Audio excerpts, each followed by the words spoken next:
Welcome back to another episode of WULFRIK. Rowing boats and walking everywhere. This is we've done quite a few episodes of this campaign now. It's kind of like, I don't know. It's kind of like we're probably kind of steamrolling now. There's still some things around. There's still some scary things around. But yeah, I'm not sure. I'm not sure how much more, you know, I'm not sure whether the game's going to throw up any more dangerous enemies for us. Yeah, that's kind of a shame because, you know, a little bit of fear spices things up.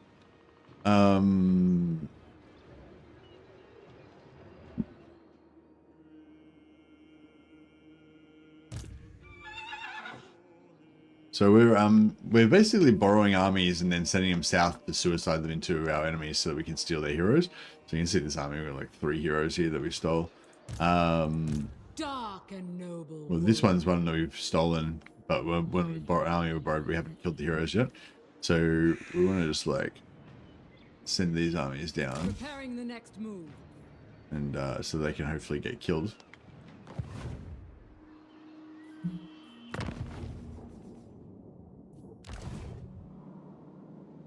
Yeah, so it's like, I don't know how much more challenge there's going to be, but there's still heaps more fun stuff to do. Like, I want to build up my, I want to keep building up my berserkers. Like, that's how kind of our hobby is, just getting our marauder berserkers to be as like beastly as they can be. You know, like this one here's got like 80, this is with no red line, I think. He's got like 81 melee strength, 60 melee attack. Their foot speed's getting up there. But oh no, he has got some red line. Doesn't have his.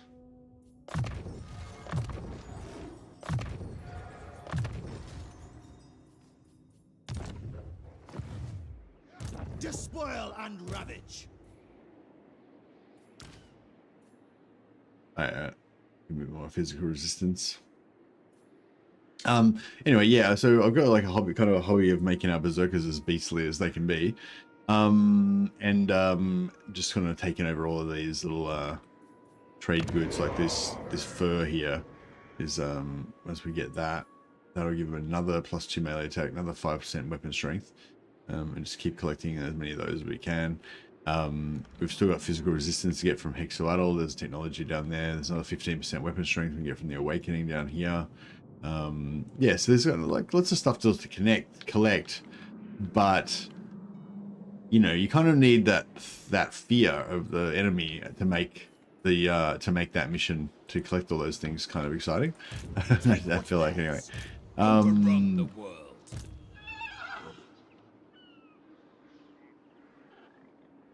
So yeah.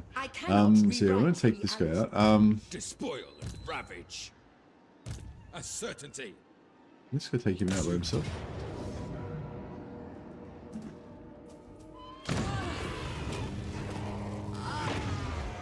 Alright, just get rid of him so he's not got vision on us anymore. Slaughter the sheep. I think I assume he's going to declare war on us pretty soon.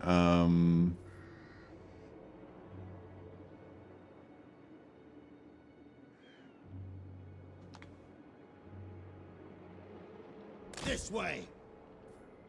I submit. Okay.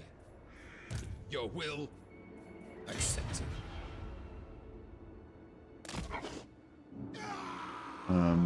Yeah, so hopefully he'll kind of straight up towards him. Overrun the world. Yes.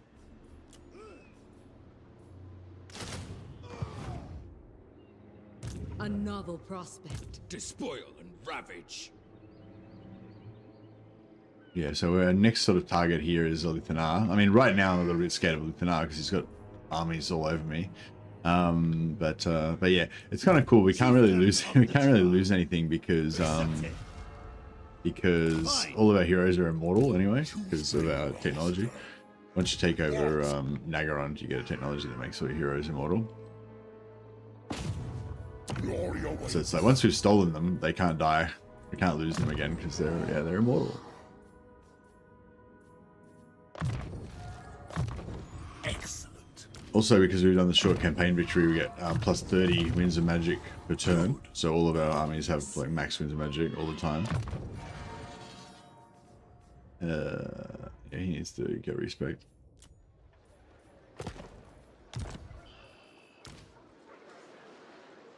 Onward to destruction. Yes, my lords.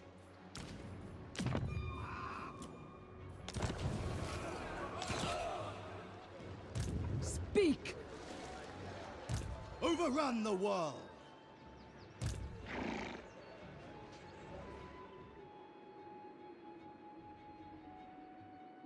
I don't know if he's gonna head up this way or not. I might just leave this guy Decamping. sort of here. Just so we've got somebody to hem him in if he goes that way. Destruction for all. Right, here we go, another borrowed army. Got a exalted hero in there that we want to steal. Agree. Mortals will quail. Got our normal posse of technology stealing Turn it to heroes. rubble.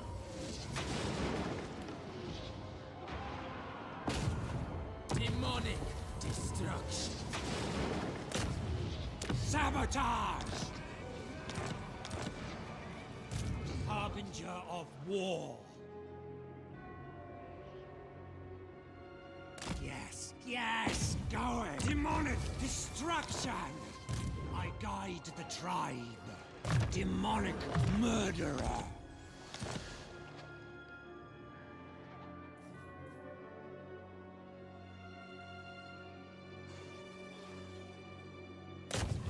Bringing it down. But of course, turn it to Yeah, so I think we've currently pieced out with Reichland. Like I came in, we took out Altdorf so we could research the technology, and now we're pieced out with them currently. But I'm kind of keeping them here as an enemy on our borders, so we've got somebody to sort of farm, and also so that we can, if we need to kill, if we need some of our armies destroyed to get more heroes stolen, we've got somebody to do it. And it just, I don't know, it kind of makes it more fun, I think, having some enemies like right on our doorstep here. I guide the tribe. Did you say something? sabotage. All ears. I'll be there. Bringing it down. Shaman sorcerer.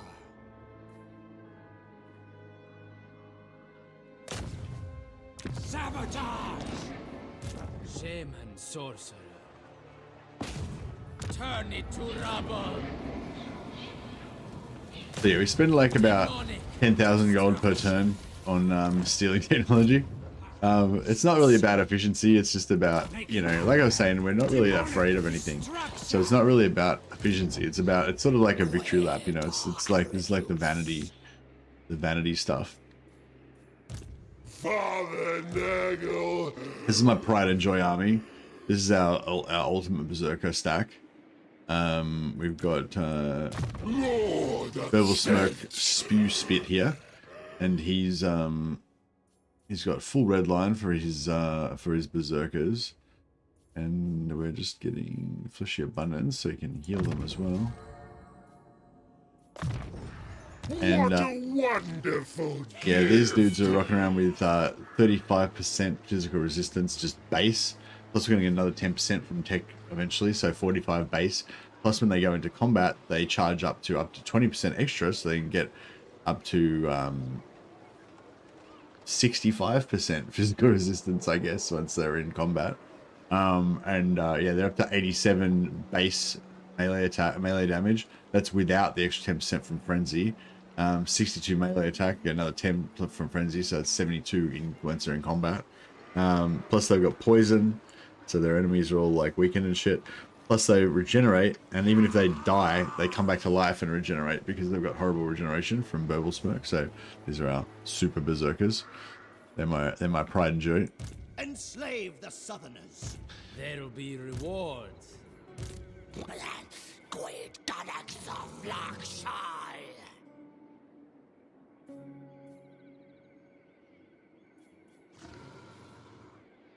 Harbinger of war. Zuira chaos.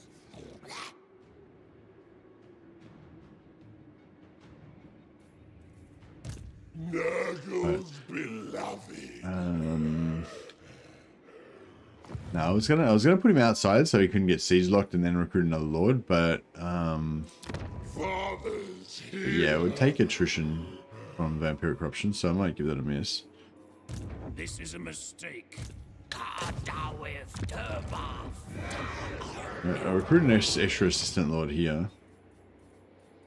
Just a throwaway lord that we don't care about. Our heroes are immortal, but our lords are not.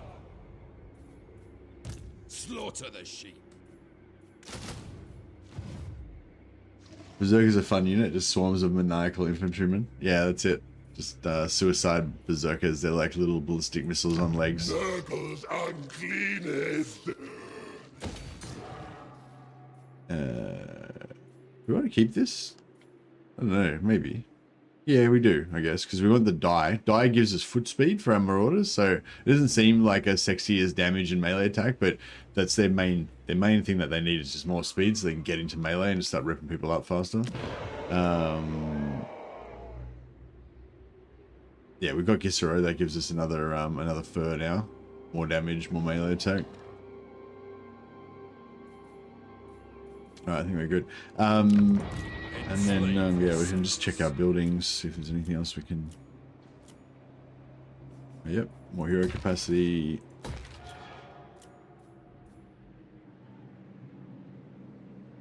A Clarkaron we don't really need.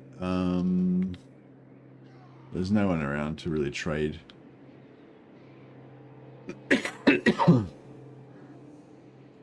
Yeah, I think we'll keep Clarkaron because we need this fur. I'll leave it for now. We might want to trade it to somebody. So the barracks would be nice in there to help us make it worthwhile to trade.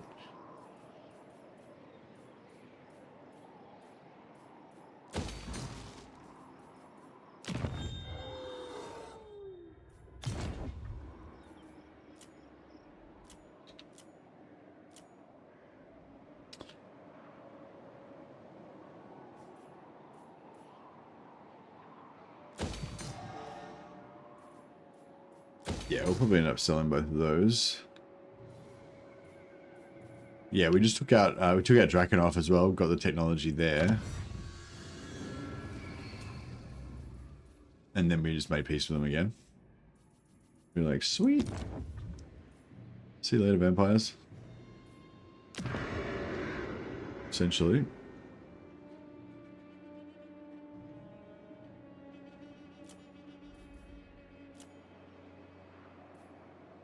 Fort Ostrosk. Don't really need Fort Ostrosk, but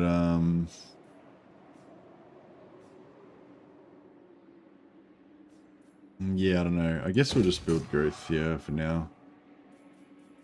See how we go.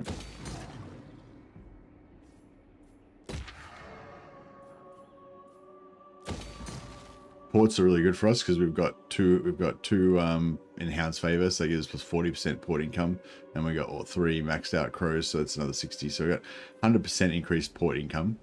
So this is only a tier 1 port at the moment, giving us. Actually, where's another one? Yeah, well, here's one, giving us like 1,656 gold per turn just from like 1 port, and we got lots of ports. So income is good.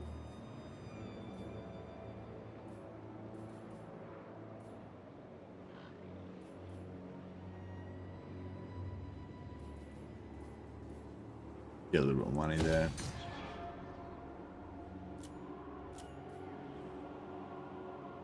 Hergig we don't particularly need, but we want Talabheim. We want to hold Talabheim for the wood. So I guess we want to hold Hergig as well.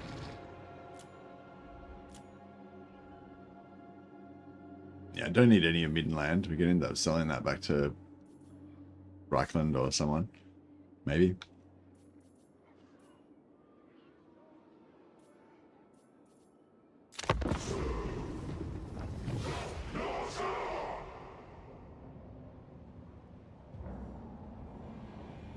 Hey Messi, it's Sandwich Mice. Been getting back into Warhammer lately, so I thought I'd check in, trying to science optimize Changeling currently.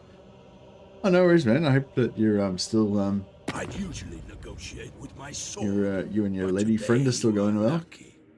But yeah, definitely glad to see you back. Yeah, I still don't really like the Changeling. I've been mainly thinking about the Kairos, because Kairos got a change recently where he's got a teleport location, like he's got a cult location in northern Bretonia, right at the start of the game. So basically, if you play Kairos, it's in Paravon, I think. So basically, like on turn 1, if you want, you can build the teleport building in Paravon, and then on turn 2, boom, Kairos is in Paravon, and then you can just kind of come up here, do some shit, trade whatever, kill the Changeling, give him some gifts and stuff, and then confederate him. And so yeah, so I'm really into the allied recruitment sort of stuff at the moment, and the Changeling has really good bonuses to allied units and to getting like more allegiance points and stealing armies and all that kind of stuff. So yeah, so that's kind of what I'm into with the Changeling at the moment. Like start off as Kairos, but then try to confederate Changeling as fast as possible. Yeah, I think like I did it once, and I think we managed to get Changeling on turn like, I don't know, 15 or something like that, maybe it was. I can't really remember now. Which was early enough, but I'd kind of like it if I could do it earlier. And yeah, I don't know. But I've been sort of thinking, yeah, I don't know, kind of thinking about that sort of campaign. I haven't really figured out what I want to do with it yet.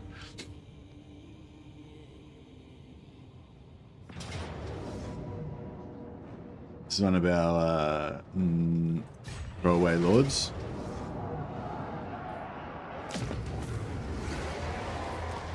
He occupies that. No, he didn't occupy it. Just sacked it. What a noob.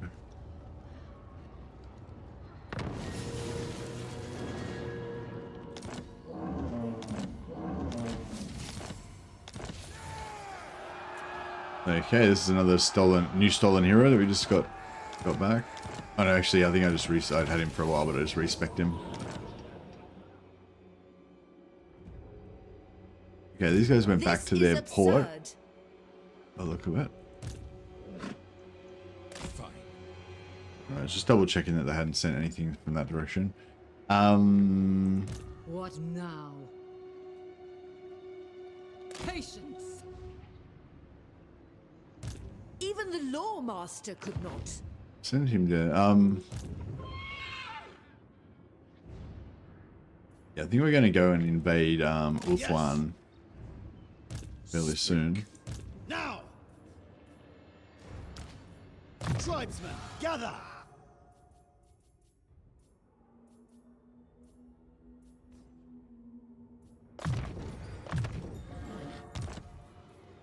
I submit. Accepted.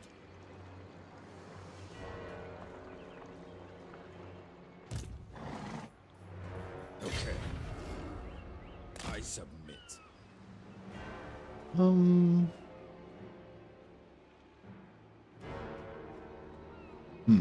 Yeah, I don't know. Maybe we won't bother at Despoil and ravage.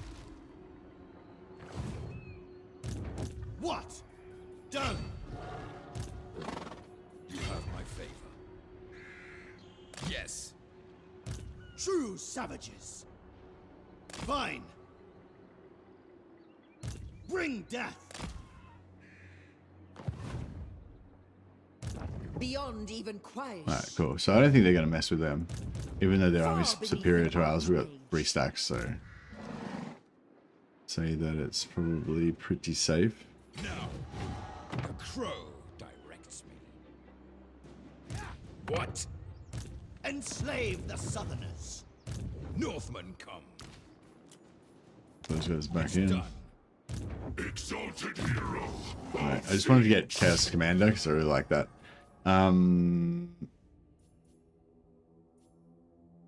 Yeah, this meeting of the mines plus 10 melee defense. It's pretty cool.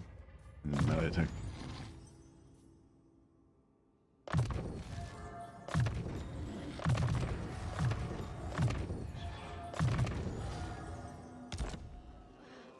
Hey Henrik, just started a WULFRIK campaign. How do you cheese the favors? Basically you can raise a settlement, dedicate it to a god,